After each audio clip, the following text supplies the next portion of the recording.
Rick, how do you feel about that one? Got a bit close for comfort.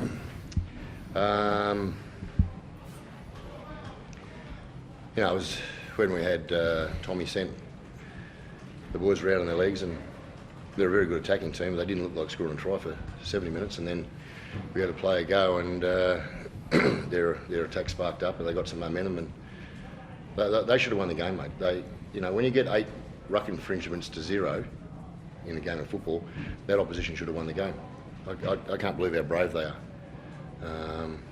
But the opposition, they can't be that clean at the ruck. When it's 8-0 like that, okay, I don't mind if we're infringing at the ruck. Okay, well, we've had to cop our medicine. But you cannot tell me that they are a 0. They are that clean at the ruck tonight. So what these boys had to, what they were up against was unbelievable, the way they stayed composed. When they went bang, bang, bang, scored 3 tries, they stayed composed, and Joe will be able to talk to you about it more than me. He was out there in the fire, so I'm so proud of them. Joe, what was it like out there once the Tigers were just on a roll, the crowd's going nuts? Did you think you were gone? Nah, we have a lot of senior boys in the team who we get in a circle and calm the boys down, and a lot of the chat, they had a lot of the position, but we had to stay calm because they had that role and they had the crowd behind them, but the boys stayed in that game, and that's why we got the W. Were you, on your end, like the Tom Starler going to the bin after the 8, is that fair enough, or you? I haven't seen it again, and I don't say that just to fob the question off, mate. I haven't seen it again. What about the last play, the penalty? That's a penalty. What do you think? Yeah, fair enough. You agree? Well, he hit his leg, and it's unfortunate for. I don't know who it was. I feel sorry for poor bugger because he's only doing his best for his team in regards to trying to spoil a field goal. So it was one of those accidents, and yeah, okay, it went our way, but I feel sorry for him because he's only trying to contribute to a team. Yeah, big enough for Fogarty tonight, pretty much in everything in the first half particularly. Yeah, he's been playing very good over the last 2 months. Jamal's been contributing to the team effectively every week. Some of his areas of football at the moment has been a big advantage, big asset to the team. What about the attrition rate over the last couple of weeks? I think you had a couple of blokes with dislocated fingers tonight, but they soldiered on. Yeah, they did. And as I say, Joe will be able to answer that more because he's out there hearing it and seeing it and feeling it. But we're a tough team.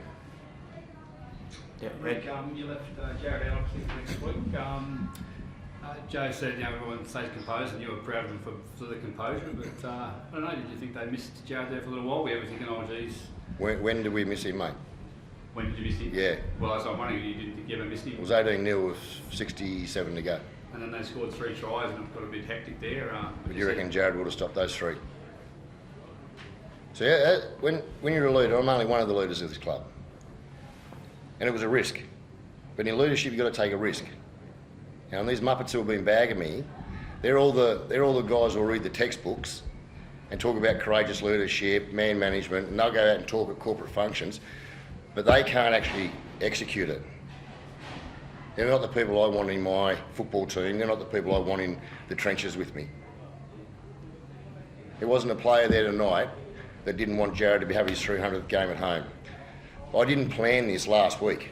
What I did was the right thing by all our Canberra fans, not to go out and buy tickets and come here to save their hard-earned money, because I wanted to make sure they knew that I was resting Jared this week. I could have kept Jared in the team all week. They would have bought their tickets. The poor buggers would have had to come down here after work to see Jared play 300. But no, I did the right thing. I was open and honest, which I was probably wrong to be open and honest. I might as well just lie. It really shitted me off that these so-called experts who have never man-managed, who have never been leaders in regards to making tough decisions, and that was a big risk tonight, and I knew I was going to cop it from every one of you in here tonight if we had got beaten, but I was prepared to take the risk.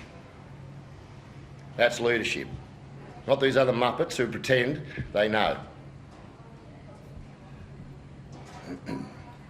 You get to have the 300 off the back of a win and great performances the next couple of weeks. This will be one of the biggest events we've had for a player in Canberra.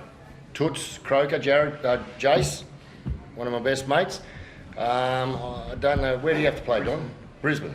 He had to play, he's in Brisbane. So be it. I've made a decision. I want Jared to play his 300 at home. It'll be a great event for the club. We get nothing. The Raiders get nothing. We're battlers, we're just brawlers. You can see that tonight. And we're good at it and we're happy to be proud of it. But we'll have a great event this week, and Jared Croker deserves everything he gets next weekend.